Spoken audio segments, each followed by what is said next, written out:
ஆளுநர் உரை இன்னைக்கு நீங்க கவனிச்சிருப்பீங்க, நானும் கவனிச்சேன்.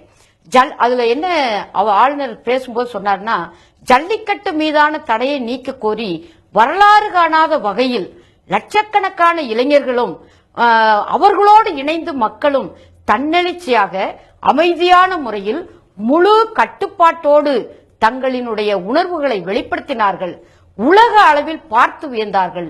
ஜல்லிக்கட்டு குறித்த சட்டம் இயற்றுவதற்கு வாய்ப்பாக அமைந்தது என்று அமைதியான முறையிலும் முழு கட்டுப்பாட்டுடனும் என்ற வார்த்தையை அவர் பயன்படுத்தினார்.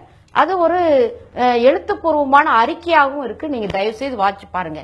இன்னைக்கு அவர் சொன்ன வார்த்தைகள். அப்போ முழு கட்டுப்பாடாக இருந்த அந்த இளைஞர்கள் மாணவர்கள் மீது நேற்று ஏன் தாக்குதல் தொடுக்கப்பட்டது?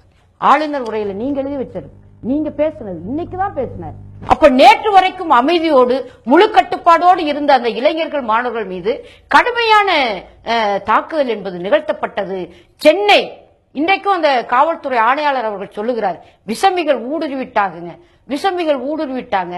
மீனவர் வீடுகளுக்குள்ள எல்லாம் புகுந்து படகுகளை உடைத்து அந்த வீடை இடிஞ்சு தொங்குது. அங்க இருக்க வாகனங்கள் அடித்து நொறுக்கப்பட்டிருக்கு. நான் சொல்றேன், எளிய முதலமைச்சர் ஓபிஎஸ் அவர்கள், நீங்க போய் முதல்ல உங்க காவல்துறை என்ன செய்ததுன்னு தயவு செய்து பாய்ட்டு வாருங்க. நடுநிலையா பாருங்க. போராடிய இளைஞர்களுக்காக மாணவர்களுக்காக வேண்டாம், அரசியல் கட்சிகள் சொல்லுவதற்காகவும் வேண்டாம். நீங்க ஒரு முதலமைச்சர் அப்படிங்கிற முறையில நீங்க நேரடியாக பார்த்துட்டு வாங்க. அந்த மீனவ குப்பங்களில் அந்த பெண்கள் எப்படி தாக்கப்பட்டிருக்காங்க, அவங்க என்ன பாவம் செஞ்சாங்க? வீட்டுக்குள்ள உங்க பையனை மறைச்சு வச்சிருக்கீங்களா, ஒளிச்சு வச்சிருக்கீங்களான்னு அவங்களை கேட்கலாமா? மீன் வலைய காவல்துறை அறுத்து போடலாமா? இதுக்கான வீடியோக்கள் ஆதாரமா இருக்கா இல்லையா? காவல்துறை அலையோடு போராடக்கூடிய மாணவர்களை அந்த அடி அடிக்கலாமா? ஆகவேதான் இது ஆளுநர் இன்னைக்கு பேசி இருக்கக்கூடிய வார்த்தைகள் சத்தியமானது, உண்மையானது, மெய்யானது. முழு கட்டுப்பாட்டோடு போராடிய அந்த இளைஞர்களை, பெண்களை அடிவயிற்றில் மிதித்து அவங்க குருதி இன்னும் உதிரப்போக்கு நிக்கவே இல்லை. ஆகவேதான் மனித உரிமை ஆணையம், தேசிய ஆணையம் நோட்டீஸ் அனுப்பியிருக்கு. இது தமிழக அரசுக்கு மிகப்பெரிய ஒரு அவலமான நிலை என்று நான் பார்க்கிறேன். மிகப்பெரிய ஒரு கண்டனத்திற்குரிய ஒரு நடவடிக்கை என்று பார்க்கிறேன். ஆகவே சிபிஐ விசாரிக்குதா, சிஐடி விசாரிக்குதாங்கிறதல்ல பாயிண்ட். இப்போ இருக்கக்கூடிய அரசாங்கம் நியாயமான முறையில பல லட்சக்கணக்கான ஆளுநர் உரையில நீங்க என்ன சொன்னீங்களோ அந்த வரலாற்று புகழ்மிக்க அந்த போராட்டத்தை காவல்துறை சிதைத்திருக்கிறது. இந்த காவல்துறைக்கு உத்தரவிட்ட தமிழகத்தினுடைய தலைமை அதிகாரியை சஸ்பெண்ட் செய்வதற்கு எளிமையான முதலமைச்சர் நீங்க சொல்றீங்களே அம்மா திரு ஓபிஎஸ் அவர்கள், அவர் முன் வருவாரா? சென்னை மாநகரத்தில் பல ஆணையாளர்களை, காவல்துறை ஆணையர்களை நம்ம சந்திச்சிருக்கோம். ஆனா நேற்று சென்னை மாதிரி தான் இருந்ததா? ஆகவே சென்னை காவல்துறை ஆணையாளர் மீது முதல் நடவடிக்கை எடுக்க தமிழக அரசு முன்வர வேண்டும் என்பது இன்றைக்கு எல்லோருடைய கோரிக்கையாக இருக்கு. அப்படி நீங்க எடுங்க.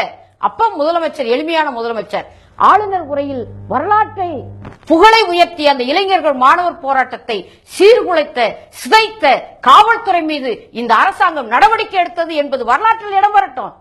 அதான் நான் சொல்றேன். வன்முறை என்பது ஏதோ ஆயுதத்தால தாக்குறது மட்டும் நான் பார்க்கல. இளைஞர்கள் மாணவர்கள் ஒரு பல லட்சக்கணக்கான பேரு மெரினாவில் கூடிட்டாங்க. முதல் நாள்லயே அந்த பீச் முழுவதும் இருக்கக்கூடிய லைட்டை யார் ஆஃப் பண்ணது? அந்த இளைஞர்கள் தங்களுடைய செல்போனை எடுத்து லைட்டை காட்டி அது உலகம் முழுசும் பிளாஸ் ஆச்சுல்ல. எங்க மெரினா பீச் யாருடைய பீச்? அங்க எரியற லைட்டை அணைக்கலாமா? என்ன அந்த மாணவர்கள் அங்க என்ன அறவழியில தானே போராடினாங்க. ஆகவே எப்ப நீங்க விளக்கை அணைத்தீர்களோ அந்த இளைஞர்கள் மாணவர் போராட்டத்திற்கு மீது ஒரு அமைதியான முறையில் நீங்க வன்முறையை தொடுக்கிறீங்க. அதான் அரசு பண்ணுச்சு. ஆகவே இது என்ன எளிமையான அணுகுமுறை? ஆக அப்ப இருந்து நீங்க பாத்தீங்கன்னா திரு ஓபிஎஸ் அண்ணன் அவர்கள் முதலமைச்சர் வந்த பிற்பாடு எங்களுடைய டைஃபி மாத சங்கம் பள்ளிக்கரணையில எப்பவும் பெண்கள் போராடி அரெஸ்ட் ஆகும். ஆனா அந்த அரெஸ்ட் ஆன இளம் பெண்கள் மீது ஒரு 2 ஆய்வாளர்கள் எவ்வளவு ஆபாசமா இழிவா அவங்ககிட்ட நடந்துக்கிறது. நாங்க இதை இதுக்கும் மனித உரிமை கமிஷன் நோட்டீஸ் அனுப்பியிருக்கு அந்த ஆய்வாளர்களுக்கு. அத முதலமைச்சரை நேரடியா பார்த்தோம். பழைய மறைந்த முதலமைச்சரை நேரடியா பார்க்கறதுல அப்பாயின்மெண்ட் கிடைக்காது. ஆனா இவரை நேரடியா பார்த்தாங்க. நடவடிக்கை எடுங்கன்னு சொல்லி இருக்கு. என்ன நடவடிக்கை எடுத்தீங்க? அப்ப போராடுற பெண்களை ஆபாசமா பேசுவீங்க, அடிவயத்துல மிதிப்பீங்களா? இது எங்க இருந்து நீங்க காவல்துறைக்கு அனுமதி உரிமை கொடுக்கறீங்க? அப்போ காவல்துறை அதிமுக அரசாங்கத்தை நடத்துதா, தலைமை தாங்குதா? அப்போ இந்த மாதிரியான வன்முறைகள் அமைதியான முறையில, இதுக்கெல்லாம் மேல அடுத்த வன்முறையா நான் பாக்குறது பிரித்தாளுகிற சூழ்ச்சி. நீங்க துப்பாக்கியில சுட்டு நான் செத்தா கூட, அந்த இளைஞர்கள் 4 பேர் செத்தா கூட பரவாயில்லை. ஆனா நாள் அவசர சட்டத்துக்கு நீங்க பிறப்பிக்கிறீங்க, அடுத்த நாள் அலங்காநல்லூர்ல ஜல்லிக்கட்டுன்னு அறிவிக்கிறீங்க. அந்த கூட்டத்தில் இருந்து சில இளைஞர்களை பிரித்தெடுத்து பல வெளியில கொண்டு வந்து அங்க விசமிகள் ஊடுருவிட்டாங்க.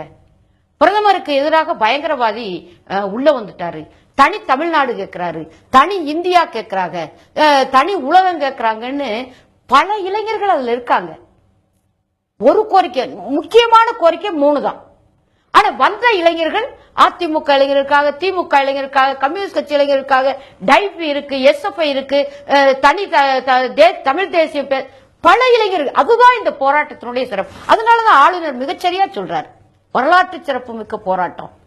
பல வகையான முழக்கங்களை ஒரே குரல்ல எழுப்புனாங்க. அரசு சரியா தனி அமைப்பு இல்ல. ஓகே, இது தனி அமைப்பு, தனி இல்ல இல்ல இல்ல ஒரே ஒரே ஒரே ஒரே ஒரே பாயிண்ட். இது தனி அமைப்பு அல்ல. பல லட்சக்கணக்கான இளைஞர்கள், மாணவர்கள் நடத்திய அந்த பெரும் திரள் தான் ஒரு போராட்ட வடிவம். அதுதான் மிகச்சிறந்த கருத்துக்களை முன்வைத்தது. ஆகவே நான் இருக்கக்கூடிய அமைப்பு என்னைய தாக்குனா அது நடவடிக்கை எடுக்கும். ஆனா இப்ப அந்த இளைஞர்களுக்கு யார் பதில் சொல்லுவா? அந்த இளைஞர்கள் மாணவர்களை மிதிப்பது, தாக்குவதுங்கிறது ஒரு அமைப்புல இல்லாத அந்த இளைஞர்களுடைய போராட்டத்தை சிதைப்பது அரசுக்கு சரியா? அதையே காவல்துறை அதிகாரிகள் இன்னைக்கு வரைக்கும் நீங்க பேட்டி கொடுக்கறீங்க. தோழரேன்னு சொன்னா உங்க மாணவர்கள் குழந்தைகளுடைய செல்போன்ல இருந்து தடை செய்யுங்கன்னா, கம்பராமாயணத்துல ராவன் குகனை பார்த்து தோழான்னு தான் சொன்னாரு. என்ன தோழருங்கிறதுல தப்பா? தமிழ் மொழி என் மொழின்னு சொல்வது தப்பா? தமிழ்நாடு என் நாடுன்னு சொல்றது தப்பா?